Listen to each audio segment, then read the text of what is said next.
Hi friends, नमस्कार। मेरा नाम है यशोवर्धन और ये है हजेला आईएएस एकेडमी का यूट्यूब का प्लेटफॉर्म हजेलाज आईएएस। तो फ्रेंड्स, आज अगर हम बात करें तो एक ऐसा मुद्दा अभी सामने आया है कि अमेरिका ने भारत को रशिया से तेल खरीदने पर कुछ समय पहले लगा दिया था रेसिप्रोकल टैरिफ 25% तक का। फिर बाद में एक डील हुई, उस पर समझौता हुआ और उस टैरिफ को या पेनल्टी को हटा दिया गया। और लेकिन उसको भारत को निगरानी सूची में डाल दिया था कि अगर भारत रशिया से इस तरह का तेल खरीदता है तो दोबारा से भारत के ऊपर टैरिफ, रेसिप्रोकल टैरिफ या पेनल्टी टैरिफ इंपोज कर दिया जाएगा। लेकिन हालात कुछ ऐसे बदले ईरान के साथ जब युद्ध की शुरुआत होती है, और आज अगर 7वें दिन तक आते आते अगर हम देखें तो स्थितियां जो बन गई हैं, हार्मुज स्ट्रेट को ईरान ने लगभग बंद सा कर दिया है। वो लगातार अगर कोई वहां से एक अमेरिका का एक जहाज गुजर रहा था, उसके ऊपर अटैक किया गया एक टैंकर पर, और ऐसे में जितने भी टैंकर्स हैं उस इलाके से गुजरने से बच रहे हैं। कुल मिलाकर के डायरेक्ट या इनडायरेक्ट तरीके से अब हॉर्मुज स्ट्रेट हो गया बंद। ये हॉर्मुज स्ट्रेट कहाँ है, जरा ऐसे भी जान लेते हैं ताकि आपको थोड़ा और आसान रहेगा। देखिए, ये है ईरान, ये है पाकिस्तान, ये ईरान है, ओमान, यूएई, राइट। और यहां पर भी ओमान का एक हिस्सा है, ध्यान रखें। ये कतर है, ये बहरीन है, ये कुवैत है और वो इराक। इसका इंपॉर्टेंस कुछ ऐसे समझिए कि इस पूरे इलाके में अगर देखें तो पर्शियन गल्फ से बाहर निकलने का ये एकमात्र रास्ता है हॉर्मुज स्ट्रेट। हालांकि जो स्ट्रेट आपको दिख रहा है हॉर्मुज का, इसमें अगर आप देखेंगे तो दोनों ही तरफ से ये काफी पतला है, मतलब काफी नैरो है। और अगर यहां पर चीजों को माफ कीजिए, हाँ चलिए, अब यहां देखें तो लगभग इसमें यहां से गुजर के जब जहाज गुजरते हैं तो लगभग कहीं पर इसकी जो ये जो चौड़ाई है 32 से लेकर के लगभग 20 किलोमीटर के आसपास है। लेकिन इसमें ये पतला सा जो एक बिल्कुल ये जो कुछ ऐसी जगह जहां पे सिर्फ 3 किलोमीटर तक की चौड़ाई या गहराई वाला इलाका है जहां से बड़े ऑयल टैंकर निकल पाते हैं, और वो बिल्कुल इसी टिप पर यहां पर ही है। ऐसे में ईरान के पास वो पूरी शक्ति है कि इस पूरे इलाके पर वो कंट्रोल करके रख सकें।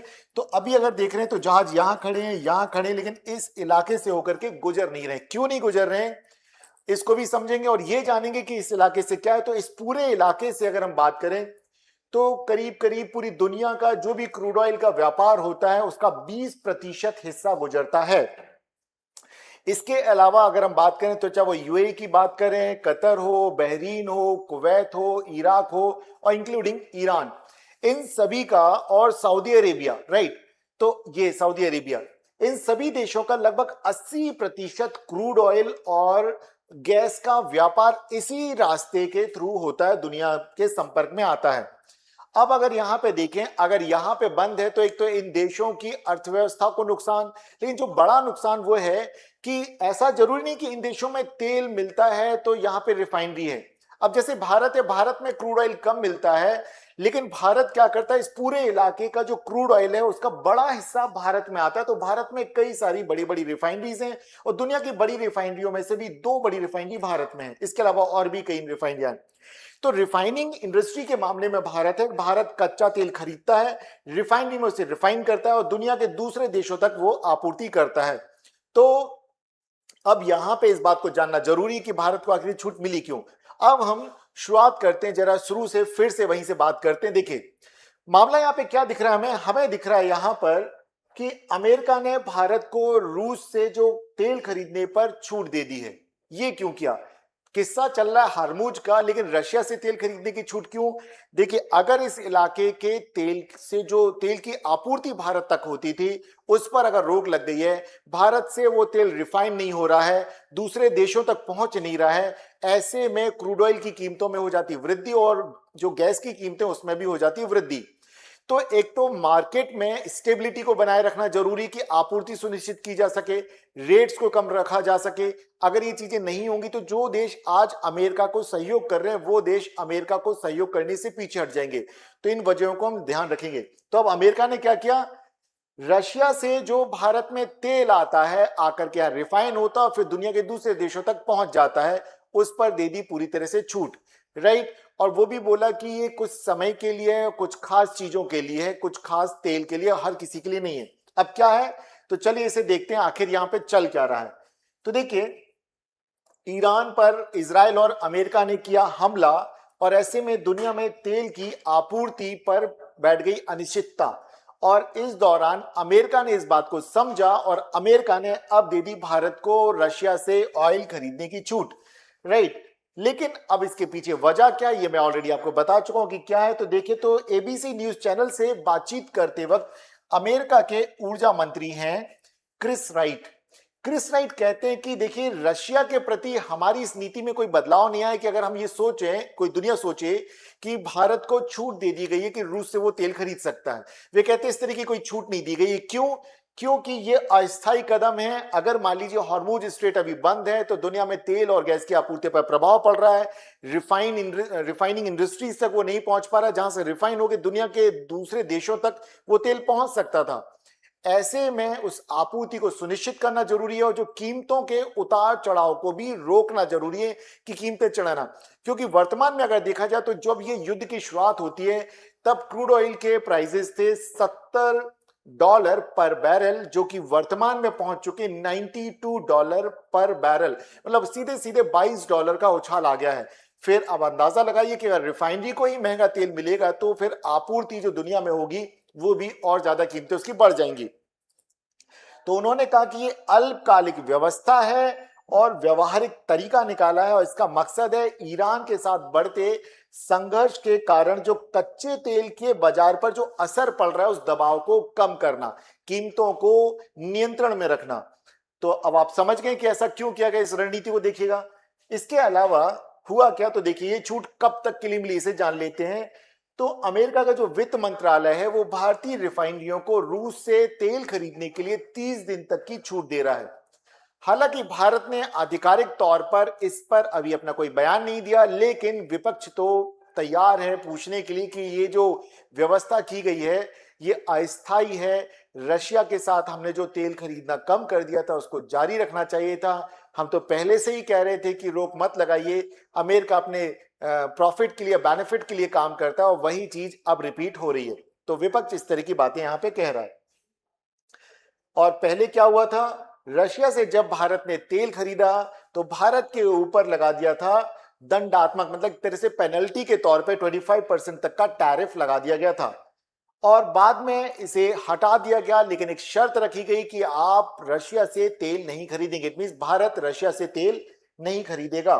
तब डोनाल्ड ट्रंप ने इसे कम किया, लेकिन अब वे कह रहे हैं, और हाँ एक चीज और है, भारत के ऊपर, भारत को एक निगरानी में भी डाला गया था कि अगर भारत का कोई भी जहाज, कोई भी रिफाइनरी ऐसा पाया जाता है कि इसमें रूसी तेल आ रहा है या रूसी तेल किसी रिफाइनरी तक आ रहा है तो भारत के ऊपर फिर से ये जो टैरिफ है दंडात्मक या पेनल्टी के तौर पे उसे दोबारा से आरोपित कर दिया, इम्पोज कर दिया जाएगा।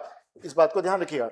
सो अभी आपने देखा कि हॉर्मुज स्ट्रेट का इंपॉर्टेंस क्या है कि दुनिया का 20% क्रूड ऑयल इस इलाके से होकर के गुजरता है और ये जो देश हैं जैसे यहाँ पे Saudi Arabia, UAE, Oman, Qatar, Bahrain, Kuwait, Iraq और इंक्लूडिंग ईरान, इनका तेल और गैस का 80% कारोबार इसी हॉर्मुज स्ट्रेट से होकर के होता है, राइट। ये वाला इस इलाके से होकर के होता है। अब हुआ क्या, ये हो गया है बंद और ईरान के जो रिवोल्यूशनरी गार्ड है उन्होंने कहा कि वे इसे पूरी तरीके से कर देंगे बंद, क्योंकि उन्हें मालूम है इसका इंपॉर्टेंस क्या है। और आपको जैसा बताया कि कई इलाकों में सिर्फ 3 किलोमीटर की चौड़ाई है इसमें, जो क्योंकि गहरे, देखिए जो बड़े बड़े पोत होंगे वो गहराई से चाहिए, तो जितना जो गहराई वाला इलाका मैं उसके लिए कह रहा हूं, वैसे तो 20 से लेकर 33 किलोमीटर तक है। अब यहां पे देखें तो देखिए अमेरिका का एक थिंक टैंक है CSIS। तो अब ये क्या कहता है, ये कहते हैं कि अगर तेल के दाम देखे जाएं तो शुक्रवार को थे $92, आज हम शनिवार को इसको शूट कर रहे हैं, तो कहते हैं कि $92 पर बैरल पे पहुंच गया, जबकि युद्ध शुरू होने से पहले कितना था, $70.50 पर बैरल था। तो मतलब कीमतों में जो उछाल देख रहे हैं तो बहुत ज्यादा उछाल यहां पे दिखता है। अब यहां पे जो क्रिस राइट जो कि ऊर्जा मंत्री अमेरिका के, वे साफ कहते हैं ये जो रणनीति बनाई गई अमेरिका ने, क्यों, तेल के दामों को कम करने के लिए, आपूर्ति को सुनिश्चित करने के लिए, और इसमें जो भी है वही तेल से सौदे जुड़े हुए हैं जो ऑलरेडी समुद्र में फंसा हुआ टैंकरों में है, अभी नए सौदों के लिए नहीं है, ध्यान रखिएगा इस बात को। यहां पे देखें ब्लूमबर्ग की वेबसाइट है जो कि जहाज ट्रैकिंग के आंकड़े रखती है। उसने कहा कि अरब सागर और बंगाल की खाड़ी में टैंकर जो भी अभी हैं लगभग उन्हें 1.5 करोड़ बैरल रूस का कच्चा तेल है। इट मींस इतना तेल है, अगर इसकी आपूर्ति हो जाती भारत की रिफाइनरियों तक तो तेल के दाम ज्यादा नहीं बढ़ेंगे। अब ये देखिए, इसी तरह से सिंगापुर के पास भी 70 लाख बैरल तेल को लेकर के कई जहाज खड़े हैं, और ये सारे के सारे जहाज कहां जा रहे हैं? भारतीय बंदरगाहों पर आ रहे हैं, ताकि भारत में रिफाइनिंग इंडस्ट्रीज के पास वो आएंगे, वहां से रिफाइनरी में जाके रिफाइन होगा, फिर दुनिया के दूसरे देशों तक आपूर्ति हुई। ब्लूमबर्ग की रिपोर्ट के मुताबिक सरकारी रिफाइनरी कंपनियां जैसे कि मैंगलोर रिफाइनरी एंड पेट्रोकेमिकल्स और हिंदुस्तान पेट्रोकेमिकल्स जो कॉर्पोरेशन है, इन्होंने दिसंबर के बाद से रशिया से कोई तेल नहीं खरीदा है, और अब वे फिर से बाजार में इस रशियन तेल को खरीदने के लिए सक्रिय हो गए हैं। मतलब भारत की कंपनियां अब चालू हो गई फिर से। इसके अलावा जहाज ट्रैकिंग फर्म है कैपलर, इन्होंने बताया कि रशिया से के तेल से जो भरे हुए जो टैंकर हैं, उन्होंने लाइसेंस जारी होने से पहले ही अपने जो गंतव्य, मतलब जहां पे उन्हें जाना था, डेस्टिनेशन को बदल दिए थे। इट मींस उनको पता था कि दुनिया में और दूसरी जगह पे नहीं पहुंच पाएंगे, तो बेहतर है कि भारत की रिफाइनरियों तक पहुंच जाएंगे। तो ऐसा ही हुआ। यूराल ग्रेड्स, मतलब रशिया का तेल, यूराल ग्रेड्स का तेल लेकर कम से कम 18 जहाज अभी भारत की ओर आ रहे हैं। तो ये जो पूरा सिनेरियो जो अभी इस वक्त चल रहा है इस युद्ध के हालात में, अमेरिका भी इस बात को समझ रहा था कि इस वक्त भारत की रिफाइनिंग इंडस्ट्रीज को इस तरह की छूट देना आवश्यक है, और ये ना केवल भारत के हित में है बल्कि पूरी दुनिया के हित में है इस चीज को। तो अमेरिका ने इस बात को समझा और इस बात की छूट दी है। हालांकि ध्यान रखें, इस ये जो छूट मिली है ये टेम्परेरी है। अमेरिका के राष्ट्रपति डोनाल्ड ट्रंप तो ये बात भी कहते कि हार्मुज से तेल की आपूर्ति करने वाले टैंकरों को वो क्या करेंगे, उनको वे कहते कि एस्कॉर्ट करेगी, अमेरिका की जो नेवी है उनके साथ साथ चलेगी उनकी सुरक्षा के लिए। लेकिन ये प्रैक्टिकली पॉसिबल नहीं है, क्योंकि अमेरिका का झंडा लगा कोई भी जहाज जाएगा तो ईरान से मिसाइल उस जहाज पर छोड़ी ही जाएगी।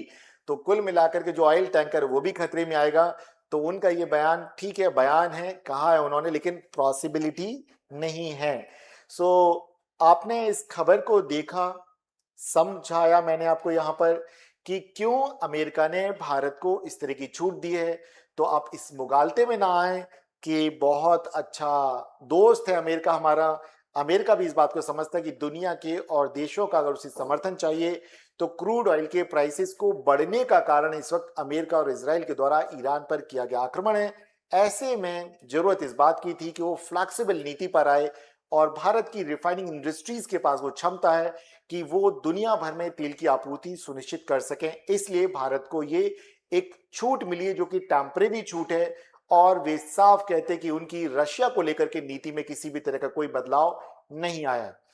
तो फ्रेंड्स, आज का वीडियो आपको कैसा लगा ये विश्लेषण आप कमेंट बॉक्स में जरूर बताएं, और इस बात को व्यवहारिक तरीके से समझें कि अमेरिका बहुत ही प्रैक्टिकल कंट्री है, वो आदर्शवाद पर नहीं चलता है, और यहाँ पर उसने उन सारी स्थितियों को समझ करके ही भारत को छूट दी है। तो बहुत ज्यादा आशावादी होने की यहाँ पर आवश्यकता नहीं है। फिर मिलते हैं अगले दिन एक नए वीडियो में, तब तक अपनी लर्निंग की जर्नी को जारी रखिए। नमस्कार दोस्तों।